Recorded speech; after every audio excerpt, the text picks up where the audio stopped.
Segundo libro de Crónicas, capítulo número 3, verso número 1. Vamos a continuar con nuestra serie que estamos llevando estos días, Sin movernos de Jesús. Este es el tema número 17 de esta serie. Tema número 17 se titula, hoy vamos a ver Moriah, el templo. Vamos a analizar un poco la parte teológica del templo en las Escrituras, porque el templo tiene, hermanos, una parte que debemos entender, que no solamente es en sí la edificación que edificó Salomón primeramente, sino todo lo que conllevaba hacer el templo y lo que hoy debemos entender por el templo, ¿ok? Dice ahí, segundo libro de Crónicas, capítulo 3, verso número 1. Comenzó Salomón a edificar la casa de Jehová en Jerusalén, en el monte Moriah, que había sido mostrado a David su padre en el lugar que David había preparado en la era de Ornán Jebuseo. O sea, lo estudiamos, cómo llegamos ahí. Y comenzó a edificar en el mes segundo a los 2 días del mes, en el 4º año de su reinado. Estas son las medidas que dio Salomón a los cimientos de la casa de Dios. La primera, la longitud de 60 codos y la anchura de 20 codos. El pórtico que estaba al frente del edificio era de 20 codos de largo. Igual, al ancho de la casa y su altura de 120 codos, y lo cubrió por dentro de oro puro. Y el techo del cuerpo mayor del edificio con madera de ciprés, la cual cubrió de oro fino e hizo realzar en ella palmeras y cadenas. Bien, hermanos, ahora vamos a ver el siguiente proceso. Ya vimos que el monte del templo se dio porque Dios se lo mostró a David a través de ciertas circunstancias que se dieron por la desobediencia de David. Veamos cómo Dios ocupa aún las cosas que parecen que frustran los planes de Dios, y en realidad no es así. Dios tiene sus propósitos y nadie frustra los propósitos de Dios. Ahora, quiero ver un poco más atrás en el tiempo, hermanos, donde ahora viene este deseo de David, lo cual tiene que ver con su deseo de estar cerca de Dios. El templo es una imagen, hermanos, de estar en la presencia de Dios. Segundo libro de Samuel, capítulo 7. Vamos a estar estudiando ahora ese pasaje. Segundo libro de Samuel, capítulo 7. Queremos llegar al punto, hermanos, o queremos tratar de entender en esta sesión qué es el templo. Si el templo es un edificio, el cual era, si lo pudiéramos decir, una de las 7 maravillas antiguas, porque era un edificio espectacular, 7 años para construir ese edificio, lleno de oro, lleno de querubines, de cortinas, de madera muy preciosa. Pero, hermanos, debemos entender que el templo era un significado más allá. Dice capítulo 7, verso 1. Aconteció, ya que ya el rey habitaba en su casa, después que Jehová le había dado reposo de todos sus enemigos en derredor, dijo el rey al profeta Natán: mira ahora, yo habito en casa de cedro, y el arca de Dios está entre cortinas. Y Natán dijo al rey: anda y haz lo que está en tu corazón, porque Jehová está contigo. El pensamiento que tiene David es que el deseo de David es estar cerca de Dios. Es más, hermanos, desde antes, cuando transportó el arca, era esa la idea: estar lo más cerca de Dios. El segundo libro de Crónicas 1:3, lo voy a leer rápidamente, dice: y fue Salomón con él toda la asamblea al lugar alto que había en Gabaón. En Gabaón, hermanos, dice, porque allí estaba el tabernáculo de reunión de Dios, que Moisés, siervo de Jehová, había hecho en el desierto. Pero David había traído el arca de Dios a Kiriat Jearim, al lugar que él le había preparado, porque él le había levantado una tienda en Jerusalén. O sea, en Gabaón estaba todos los utensilios, el candelabro, el altar, el abacro, el altar del incienso, toda la tienda estaba en Gabaón, pero el arca de Dios estaba en Kiriat Jearim. En Gabaón, hermanos, donde se presentaban continuamente los sacrificios por los pecados, donde estaban los sacerdotes, pero el arca estaba en ese lugar que David había preparado en Jerusalén. Y eso lo que quiere decir es que David anhelaba estar cerca de Dios, lo más cerca de Dios. Eso es lo que él quería para su vida. En Éxodo 25, versículo 8, dice, y harán un santuario para mí, y habitaré en medio de ellos, conforme a todo lo que yo te muestre, el diseño del tabernáculo y el diseño de todos sus utensilios, así lo haréis. Entonces, comenzamos a ver que la idea del tabernáculo fue de Dios mismo, y el propósito era habitar en medio de su pueblo. Y lo que dice en el verso 9 es muy importante, y es que el diseño habla de Cristo. Todo el tabernáculo, hermanos, teológicamente habla de Cristo. Si analizamos los muebles, cuando analizamos los sacrificios, cuando analizamos los instrumentos, todo tiene que ver con la obra de Cristo. Sin embargo, todo ello era sombra de lo que habría de venir. En Juan capítulo 1, verso número 9, voy a leer ese pasaje en la versión textual, Biblia textual.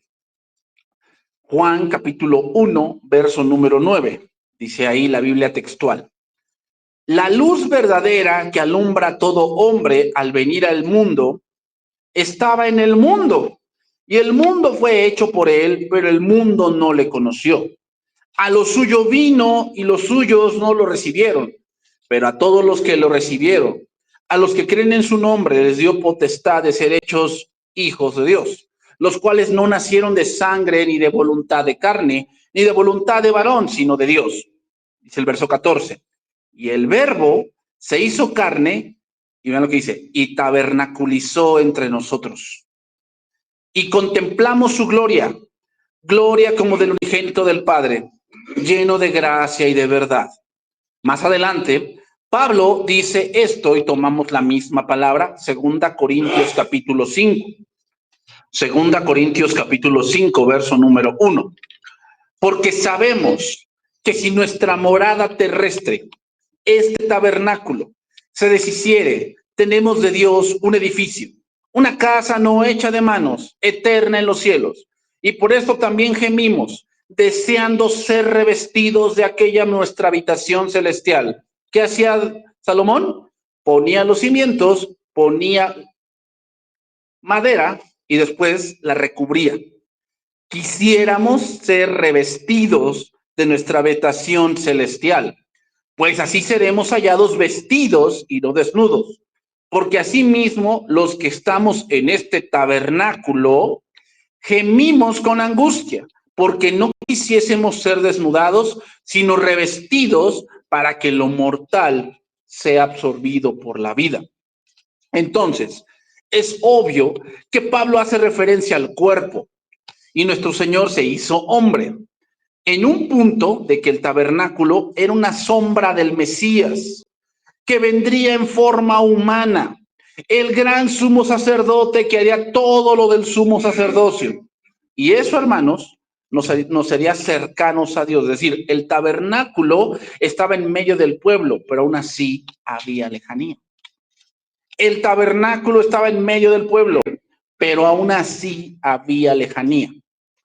Entonces, después de haber pecado, en el Éxodo capítulo número 32, con el becerro de oro, y todo dice ahí porque vieron que Moisés se tardaba, y ya se había tardado, y llegaron a la conclusión que Moisés había muerto.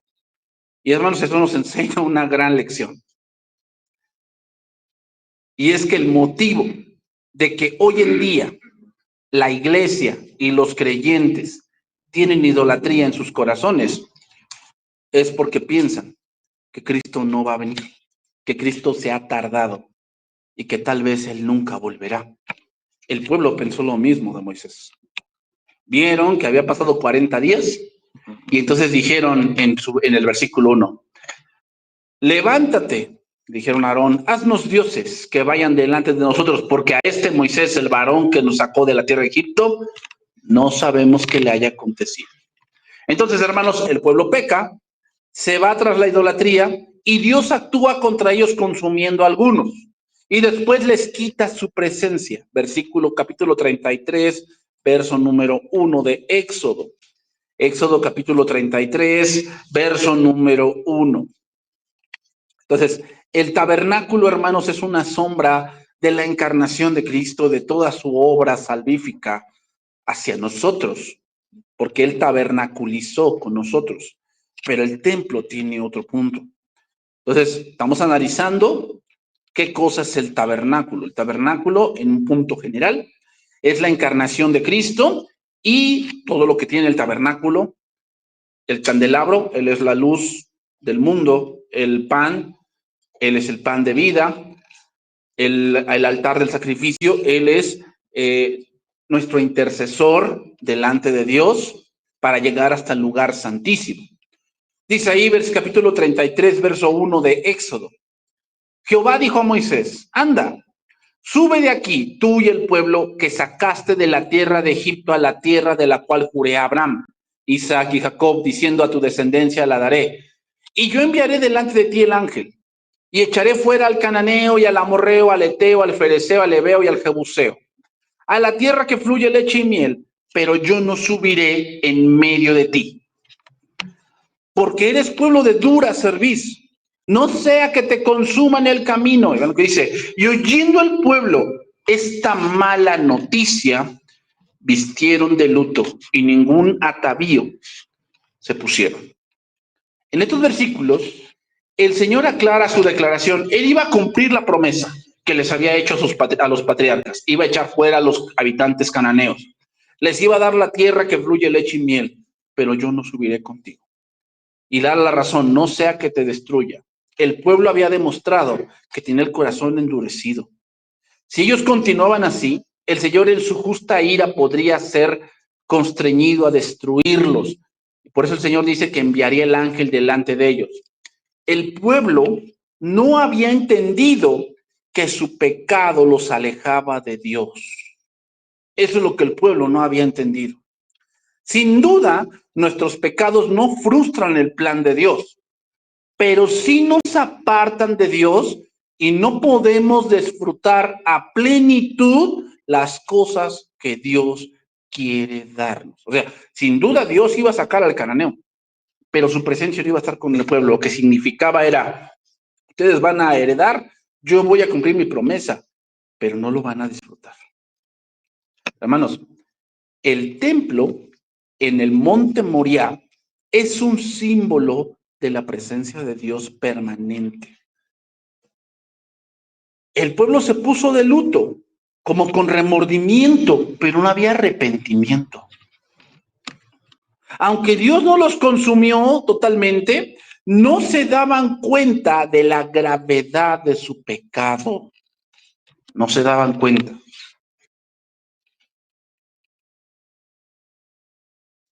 Sigue diciendo, versículo número 7 del capítulo 33 de Éxodo. Y Moisés tomó el tabernáculo y lo levantó lejos. ¿Verdad? Tomó el tabernáculo que estaba en medio y lo levantó lejos del campamento. ¿Por qué? Porque eso es lo que había sucedido. El pueblo con su pecado ahora estaba lejos de Dios. ¿Y qué dice Romanos? Por cuanto todos pecaron, están destituidos. Destituidos significa lejanos, sin poder alcanzarlo. Y lo levantó lejos fuera del campamento y lo llamó el tabernáculo de reunión. Y cualquiera que buscaba a Jehová salía al tabernáculo. ¿Y qué significa la palabra iglesia? Sacados fuera. Salía al tabernáculo de reunión que estaba fuera del campamento. Y sucedía que cuando salía Moisés al tabernáculo, todo el pueblo se levantaba y cada cual estaba en pie a la puerta de su tienda y miraban en pos de Moisés hasta que él entraba en el tabernáculo. Cuando Moisés entraba en el tabernáculo, la columna de nube descendía, símbolo de la presencia, de la gloria de Dios. Y aquel hombre se hizo carne y vimos su gloria. Gloria como del unigénito del Padre. ¿Ven cómo compagina muy bien lo que pasaba ahí? Cuando Moisés entraba en el tabernáculo, la columna de nube descendía y se ponía a la puerta del tabernáculo y Jehová hablaba con Moisés. Y viendo todo el pueblo, la columna de nube que estaba a la puerta del tabernáculo se levantaba cada uno a la puerta de su tienda y adoraba. Y hablaba Jehová a Moisés cara a cara, como habla cualquiera a su compañero, y él volvía al campamento, pero el joven Josué, hijo de Nun, su servidor, nunca se apartaba de en medio del tabernáculo. La relación de amistad entre el Señor e Israel había quedado suspendida como resultado de su pecado de idolatría al adorar al becerro de oro. Eso es lo que pasaba. Por eso el tabernáculo estaba lejos. Había quedado suspendida. El Señor no solo le había dicho a Moisés, como oímos en los versículos anteriores, no subiré contigo, sino que se había negado a demostrar su compañerismo con el pueblo, como lo había hecho en el pasado. El Señor todavía se comunicaba con Moisés, pero en el tabernáculo que Moisés había puesto fuera del campamento. Símbolo de que el pueblo estaba lejos de la presencia, del compañerismo y de la revelación de Dios. En otras palabras, el Señor seguía comunicándose con Moisés como en el pasado, pero el pueblo solamente podía verlo de lejos.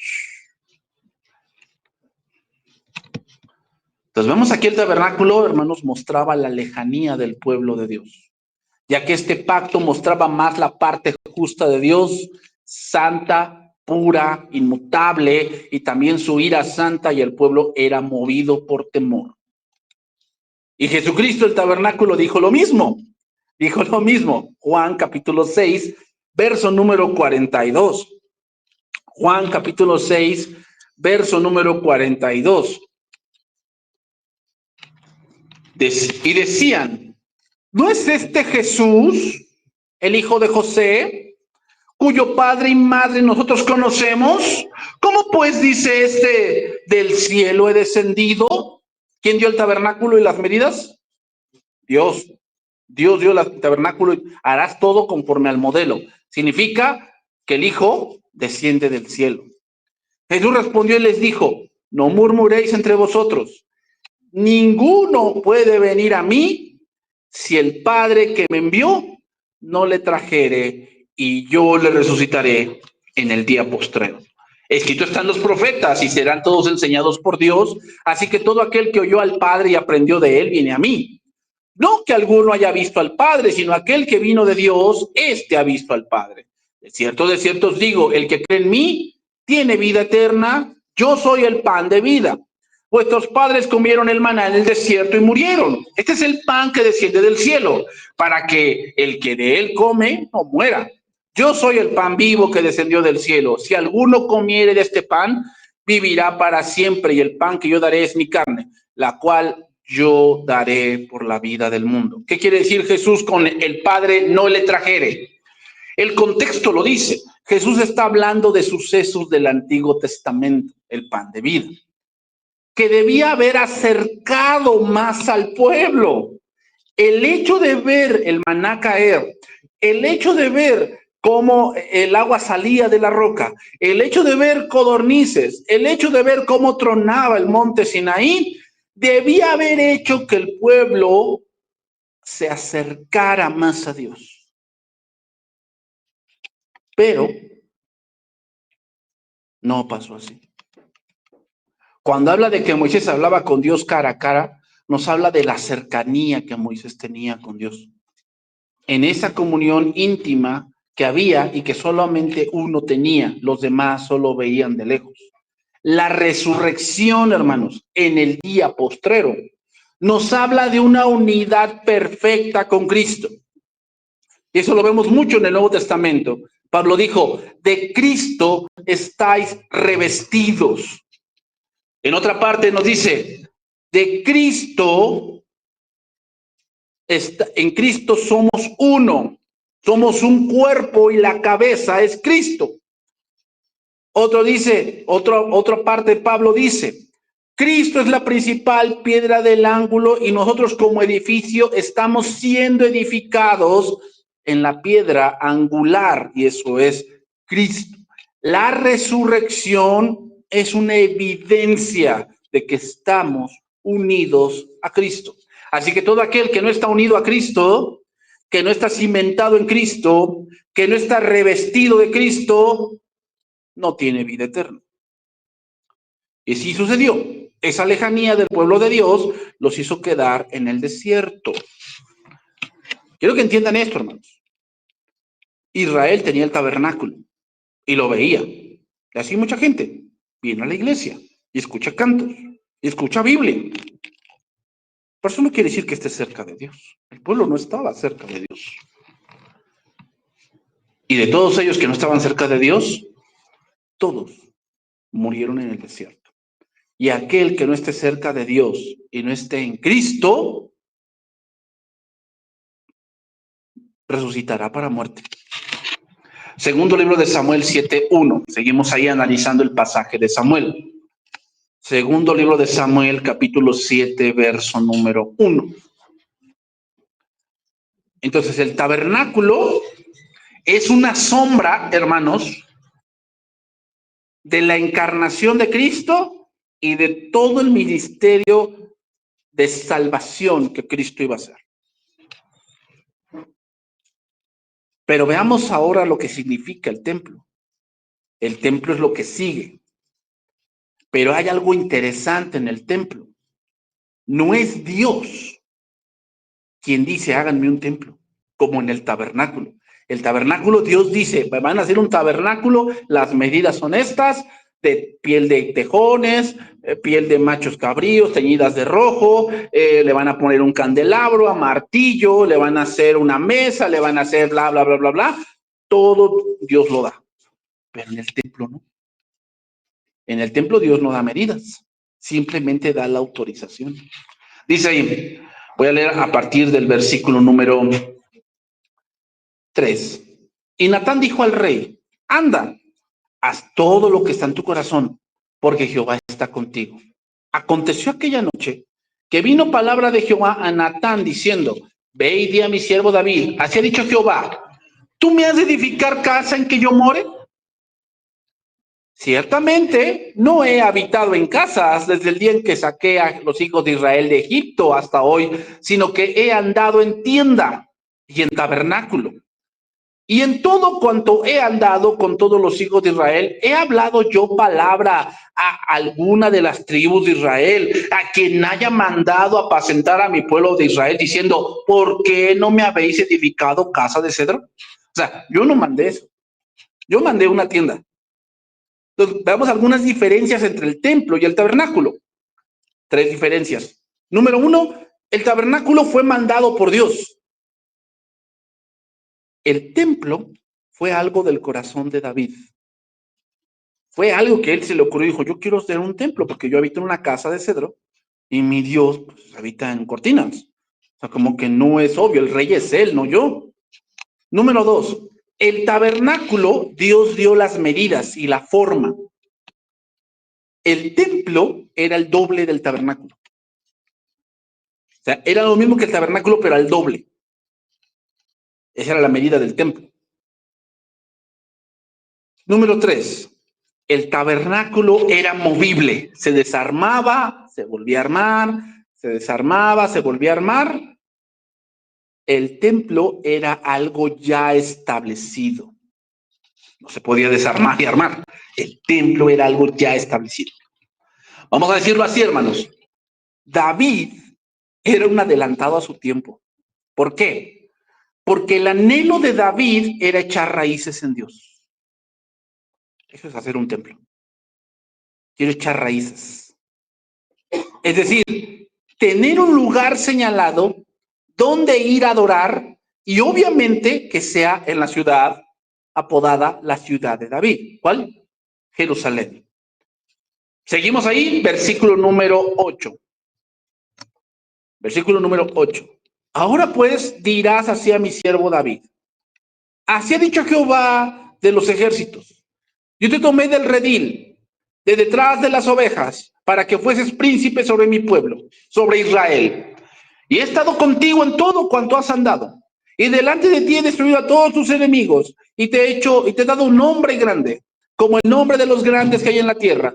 Además, yo fijaré lugar a mi pueblo Israel y lo plantaré, ¿verdad? Y lo plantaré para que habite en su lugar y nunca más, ¿qué cosa es el templo? Un lugar fijo, sea removido. Ni los inicuos le aflijan más como al principio. desde el día en que puse jueces sobre mi pueblo Israel, y a ti te daré descanso de todos tus enemigos. Asimismo Jehová te hace saber que él te hará casa. Y cuando tus días sean cumplidos y duermas con tus padres, yo levantaré después de ti a uno de tu linaje, el cual procederá de tus entrañas, y afirmaré su reino. Templo, ¿qué quiere decir? El reinado firme de Cristo.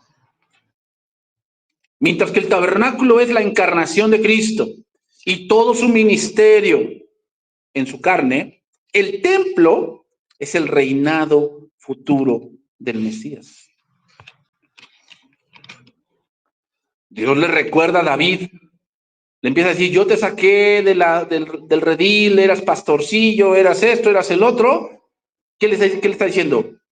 Dios le está recordando a David lo inestable que él era. Primero eras pastor, eras un simple pastorcillo, eras el menor de todos y estabas en una aldea, pues ahí, sin mucho valor. Y Dios lo hizo estar firme. Y junto con esa firmeza, el pueblo de Israel ahora tenía paz. Porque el versículo 1 dice, aconteció cuando ya el rey habitaba en su casa. ¿Ven todo lo que Dios le dio? Que son bendiciones de Dios. Aconteció que cuando ya el rey estaba en su casa, después de que Jehová le había dado reposo de todos sus enemigos alrededor, o sea, David había llegado a un punto en que todo hombre y toda familia quiere llegar, ¿verdad? Tenemos fuerzas, tranquilos, nuestros hijos ya crecieron, vemos que ellos también ya están desarrollando cosas, tenemos una casa, una entrada segura. A eso estaba, en ese punto ya estaba David. Y eso, hermanos, son bendiciones de Dios. Lo que le está diciendo Dios a David es esto. ¿Recuerdas a Saúl? Y si nosotros recordamos leyendo a Saúl, hermanos, era guerra tras guerra tras guerra. Y en una de esas guerras, Saúl y su hijo murieron. Con David ya no pasaba eso. Ya tenía paz. ¿Se dan cuenta, hermanos? David había llegado al punto de un templo. ¿Cuál? Echar raíces. Estar firme. Cuando estás en la guerra, estás de aquí para allá. Como tabernáculo. Estás de aquí para allá, no estás firme todavía. El tabernáculo, hermanos, significaba que andaban en campaña, que andaban en conquista, que andaban aún estableciéndose. Entonces, el templo significa firmeza, reposo, victoria completa. Eso significa victoria completa. En todo el reinado de Salomón no hubo guerras. No hubo guerras. Fue el tiempo más fructífero que el pueblo de Israel tuvo, diciendo que el oro era lo que más valía. Cuando viene el templo, entonces, hermanos, podríamos decir que Dios los había establecido en una tierra que antes estaba con el cananeo, pero que habían sido vencidos completamente. Esa es la razón por la que se menciona a este Jebuseo y se le compra por precio y después se establece un templo ahí. ¿Por qué? Dando símbolo de que antes ahí habitaban cananeos, pero Dios los sacó de esa tierra y estableció a su pueblo. ¿Para cuándo? Para siempre. Eso significa el templo. ¿Y qué se dice de Cristo? Hebreos capítulo 10, verso 11. Hebreos capítulo 10, verso 11.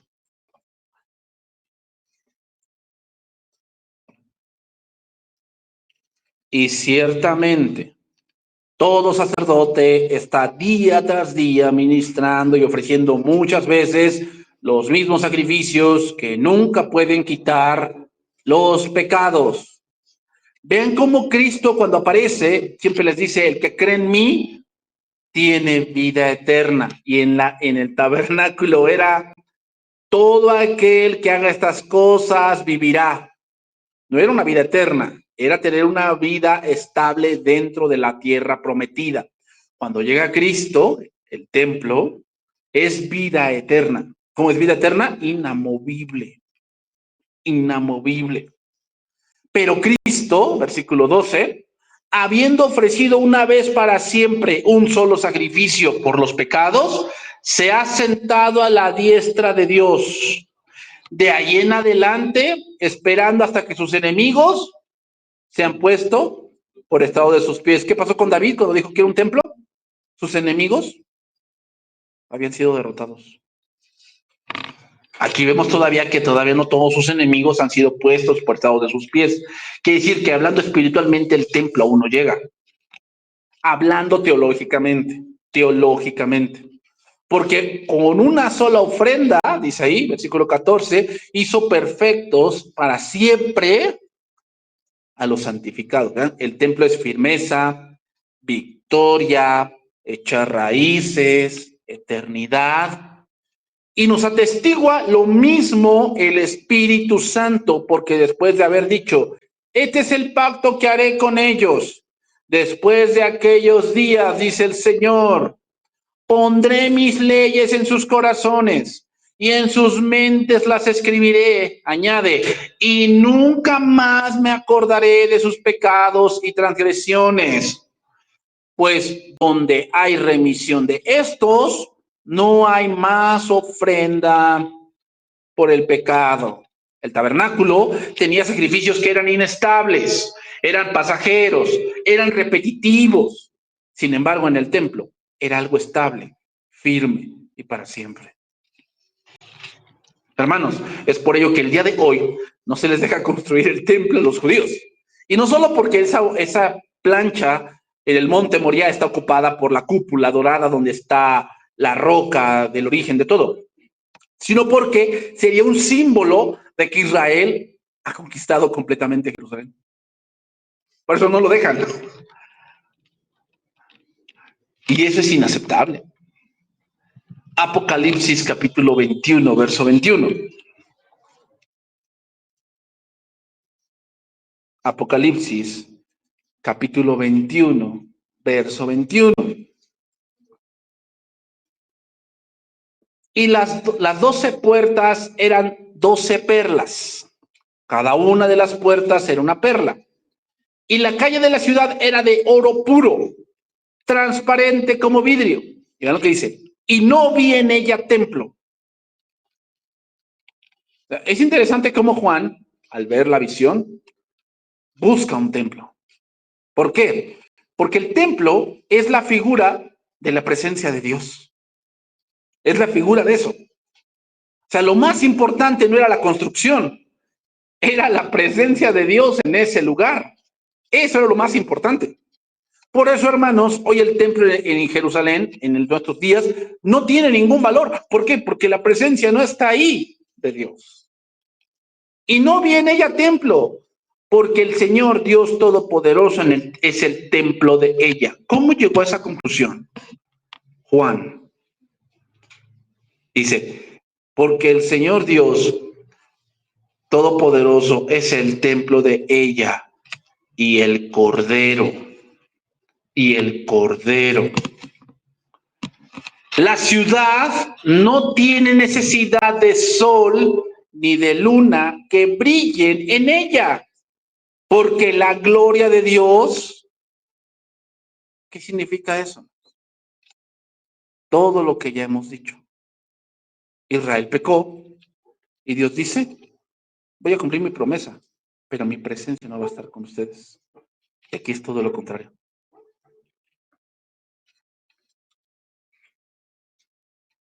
Para que haya, muchos dicen,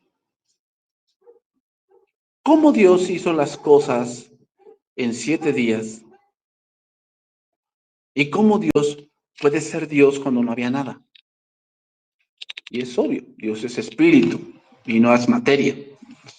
Y otra cosa muy importante, para que haya materia se requieren 2 cosas, tiempo y espacio. tiempo y espacio. Y el versículo 1 así inicia. En el principio, tiempo. Creó Dios los cielos, espacio, tierra, materia. Vean cómo las tres cosas que la física tanto dice, Dios las creó. Y vean cómo esas tres cosas, hermanos, tienen una semblanza, no es la Trinidad, una semblanza. El tiempo tiene tres cosas, ¿no? Pasado, presente, futuro. La materia,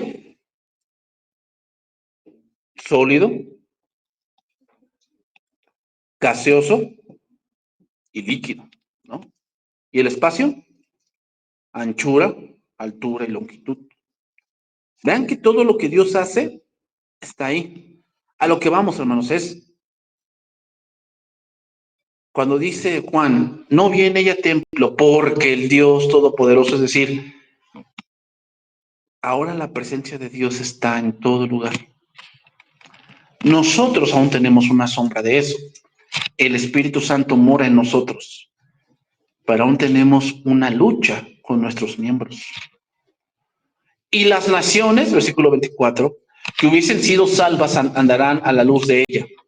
Y los reyes de la tierra traerán su gloria y honor a ella. Sus puertas nunca serán cerradas de día, pues allí no habrá noche. Y llevarán la gloria y la honra de las naciones a ella. No entrará en ella, lo que dice ahí, ninguna cosa inmunda. ¿Qué son cosas del templo?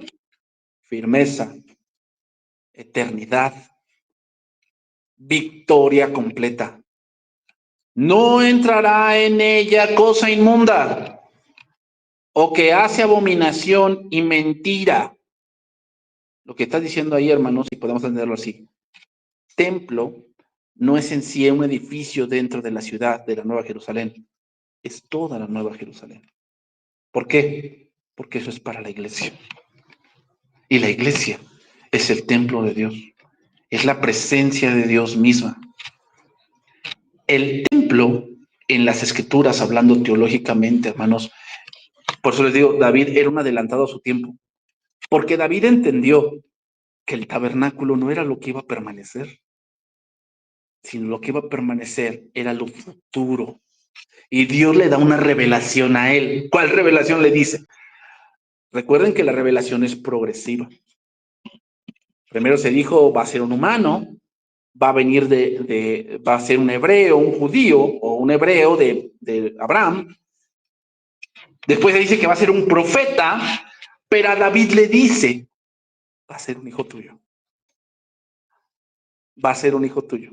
¿Y sabes qué? Ese hijo, lo que estás pensando del templo, haciéndote firme a Israel, dando a entender a las naciones que Israel permanece en esta tierra y ya nunca más será movido, el reino de tu hijo no va a ser simplemente por unos años, va a ser para siempre.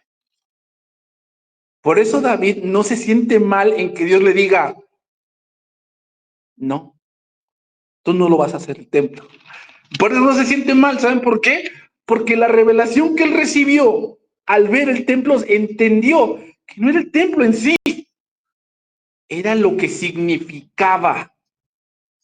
Y era que Dios, de su simiente, de sus entrañas, le dice, yo voy a traer a alguien que se va a sentar en tu trono. Y como ese templo, su reino será firme para siempre. El templo, hermanos, es sombra del reinado firme de Cristo, de su victoria sobre todos sus enemigos, así como David había tenido victoria sobre todos sus enemigos, y de la paz que también David tenía. Con Jesucristo habrá paz eterna. Por eso dice, ninguna cosa inmunda o que hace abominación y mentira. Si nosotros vamos a Levítico, hermanos, había personas que no podían acercarse al tabernáculo. Por decir, gente que tenía enanismo, no podía. Gente que tenía un testículo mayugado, no podía. Mujeres que tenían flujo de sangre, no podían. Hombres leprosos, no podían. Había varias cosas que no podían entrar al tabernáculo. Eso significa, no entrará en ella ninguna cosa inmunda. Nos lleva a ese pensamiento. ¿Cuál? El pecado finalmente será vencido. El pecado finalmente será vencido. O que hace abominación y mentira, sino solamente los que están escritos en el libro de la vida del Cordero. ¿Por qué dice de esta manera? Solamente los que están escritos en el libro de la vida del Cordero. Porque como se los dije, hermanos, el punto en sí es que no había templo porque toda la ciudad es el templo de Dios, porque toda la ciudad tiene la presencia de Dios. Eso es lo importante del templo y del tabernáculo. Eso era lo importante. Por eso cuando Dios le dijo, mi presencia no va a ir con ustedes, el pueblo hizo luto. ¿Por qué? Porque lo más importante de todo, hermanos, es la presencia de Dios. Por eso las sectas tienen tal vez mucha filosofía y mucha elocuencia, pero la presencia de Dios no está ahí. ¿Por qué? Porque la presencia de Dios es el Espíritu Santo en nuestros corazones. El templo, entonces, hermanos, concluimos. El templo es que estemos firmes en la palabra de Dios. El templo es que estemos completamente unidos a la vida, que es Cristo. El templo es que comamos del pan de vida. El templo es que bebamos el agua viva. El templo es que andemos a la luz del Evangelio, porque no había en ella sol, no tenía necesidad de sol, sino que la presencia de Dios la ilumina. Y Cristo es el sol de justicia que ha nacido en nuestros corazones. Por eso dice, y este es el pacto que haré con ellos. Después de aquellos días, dice el Señor, pondré mis leyes en sus corazones y en sus mentes las escribiré. ¿Qué significa, hermanos? Que al nacer de nuevo, el Espíritu Santo está escribiendo la palabra de Dios en nuestras mentes y en nuestros corazones. Y se cumple la profecía de Joel. En aquel tiempo será derramado mi espíritu y vuestros jóvenes verán visiones y vuestros viejos hablarán y verán y harán señales. Lo que significa a grandes rasgos esa profecía significa que ya no habrá más necesidad de profecía. ¿Por qué? Porque la unción del Santo nos guía a toda la verdad. Firmeza, hermanos, como el templo. Firmeza. Solo dice primera de Juan, ¿no? Ya no tenéis necesidad que nadie os enseñe porque ustedes tenéis la unción del Santo. Entonces, hermanos, Dios le prometió que de su simiente de David vendría alguien que haría firme su trono. Y ese alguien ya vino. Y estamos esperando ahora ¿qué? La consumación del reino de Dios. Vamos a orar y vamos a terminar ese tiempo.